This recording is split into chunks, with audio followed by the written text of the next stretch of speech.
కుటుంబ సభ్యులకు, బంధుమిత్రులకు, శ్రేయోభిలాషులకు, మరి ముఖ్యంగా దైవజనులకు, అధ్యక్షులకు నా హృదయపూర్వక వందనాలు. ప్రధాన కార్యక్రమం అనేది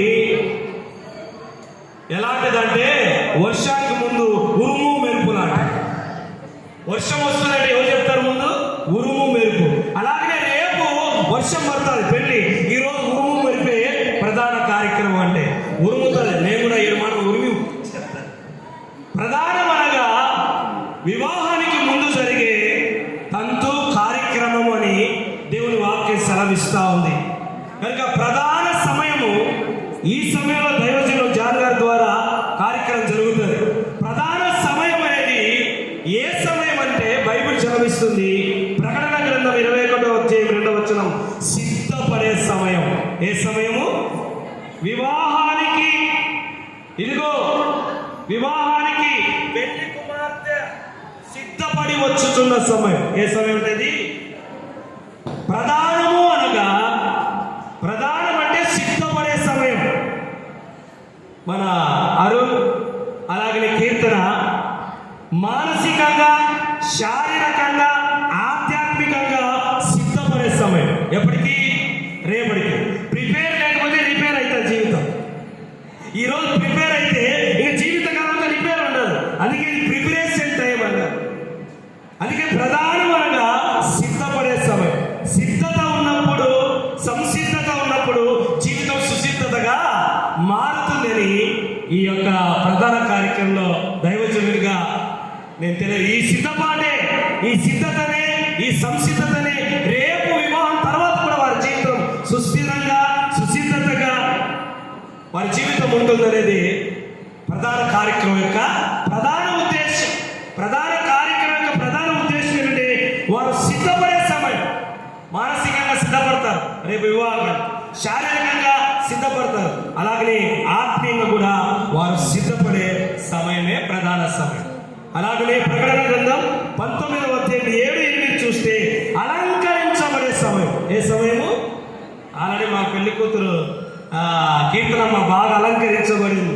అలాగే పెళ్లి కొడుకు కూడా అలంకరించబడ్డాడు. ఇంటికి పోయినప్పుడు కొంచెం డిమ్ముగా ఉన్నాడు, ఇప్పుడు డీపుగా తయారయ్యాడు. దేవునికి స్తోత్రం. అందుకే అలంకరించబడే సమయం. ఎందుకంటే పెళ్లి కుమార్తె అలంకరించబడినదై.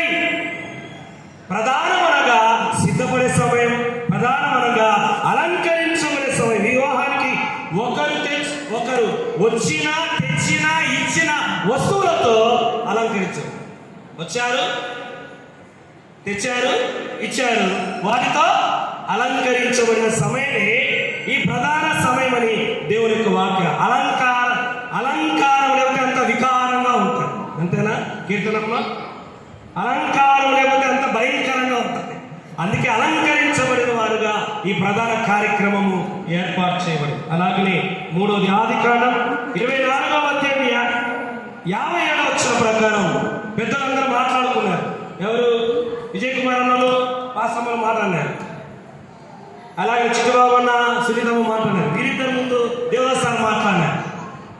అది మీరు మాట్లాడితే కుదురుతుందా? పాపను పిలిచి అడగండి అని.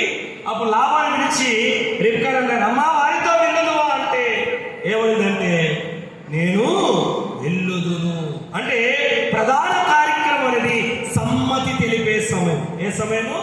ఎస్ అరుణయ్య నాకు ఓకే అంటే ఇంతకుముందు చెప్పారు, ఇది చివరి సమయం. చివరిగా వారి సమ్మతి ఇంకా వివాహానికి ముందు తెలిపే సమయమే ప్రధాన సమయం. అలాగనే అరుణ్ కూడా, మహిమాను కూడా కీర్తన నాకు ఓకే అని అందరి సమక్షంలో సంపూర్ణంగా సమ్మతి. ఎందుకంటే సమ్మతి లేకపోతే అంత అసమ్మతే. సమ్మతి లేకపోతే జీవితం అంతా కూడా అసమ్మతిగానే ఉంటుంది. సమ్మతి ఉంటే జీవితం అంతా నెమ్మదిగా ఉంటుంది. అన్ని కార్యక్రమాలు కూడా ఉంటుంది. అందుకే హోషేయ గ్రంథంలో దేవుని వాక్యం ఆమోసు 3:3 ఉంటుంది. సమ్మతి లేకుండా ఇద్దరు కలిసి నడుతురా. వ్యక్తులు కలవడం కాదు, వ్యక్తిత్వాలు కలవడం, మనుషులు కలవడం కాదు, మనస్తత్వాలు కలవడమే ప్రధాన కార్యక్రమానికి ప్రధాన ఉద్దేశము, ప్రయోజనకరమైన ఉద్దేశం అని దేవుని మాటలు తెలియజేస్తుంది. 4వదిగా ప్రకటన గ్రంథము 1వ అధ్యాయము 21-9 వచనం. అందుకే ప్రధానమనగా సమ్మతి అని నాకు చెప్పావు. అంగీకారం. రెబెకా వచ్చి జ్యోతిమ్మ వచ్చి అరుణ్ మన అడిగాను కదా సరిపోదా, ఇప్పుడు కూడా అలాగే, ఇప్పుడు అందరూ అప్పుడు కొద్దిమంది ఉన్నారు, అందరిని అంగీకారం. ఏ కారం ఉంది?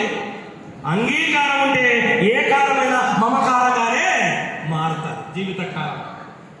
4వది ప్రకటన 21:9 పరిచయం చేసే సమయం. ఏ సమయము? అందుకని పెళ్లి కుమార్ ఇదిగో రమ్ము, నేను పెళ్లి కుమార్తెను మీకు చూపించు.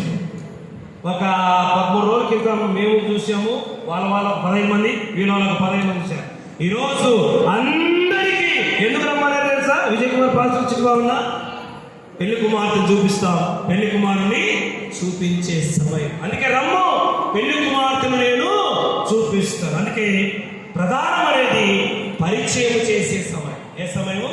ఈరోజు పరిచయం చేస్తాం, రేపు భార్య భర్తలుగా ప్రకటిస్తాం. ఇప్పుడు పరిచయము, రేపు ప్రకటన.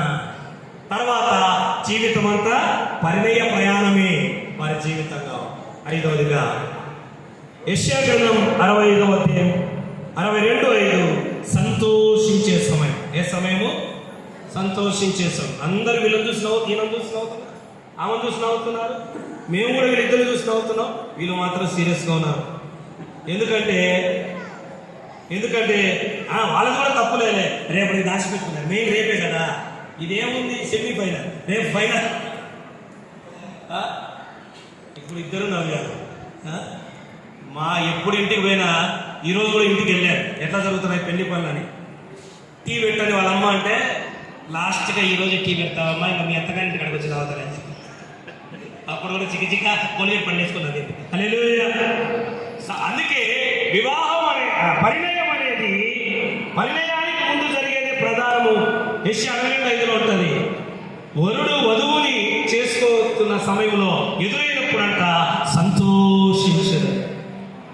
రేపు సంపూర్ణ సంతోషం. దానికి ముందు ఇందాక చెప్పాను కూడా, ఇదంతా ప్రధాన కార్యక్రమం అనేది కాల్ లెటర్, రేపు జాయినింగ్ అయిపోతాడు.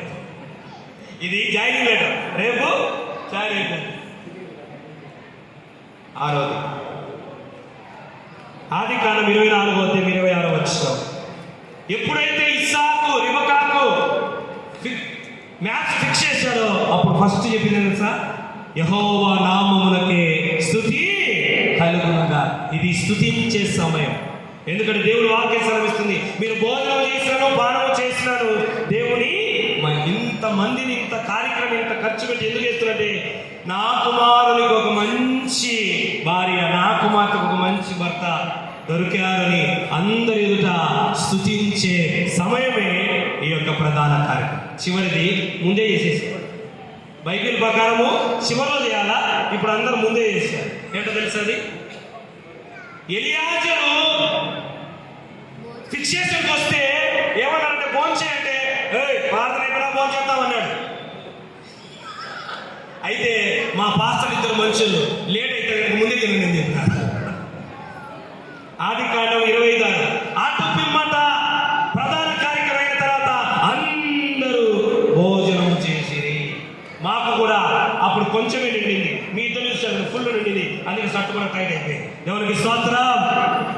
ప్రధాన కార్యక్రమ సమయంలో ఇది సిద్ధపడే సమయము, ఇది అలంకరించబడే సమయము, ఇది సమ్మతి తెలిపే సమయము, ఇది పరిచయం చేసే సమయం, ఇది సంతోషించే సమయం, ఇది స్తుతించే సమయం. అందరూ కింద భౌతిక భోజనం వీళ్ళని చూసిన తర్వాత కడుపు నిండా, పెళ్లి కొడుకు చూస్తే కడుపు నిండిపోయింది, పెళ్లి కూతురు చూస్తే కడుపు నిండిపోయింది, ఇంకా గ్యాపే లేదు. ఎవరికి స్తోత్రం. ఇద్దరు మీరందరూ లేకపోతే కన్నుల పండుగ ఆడుతుంది, మిమ్మల్ని చూసి ఇంకా కడుపు నిండింది. ఆ విధంగా ప్రధాన కార్యక్రమం విజయవంతమై రేపు పరిణయానికి దేవుడు వీరిని సిద్ధపరచునుగాక.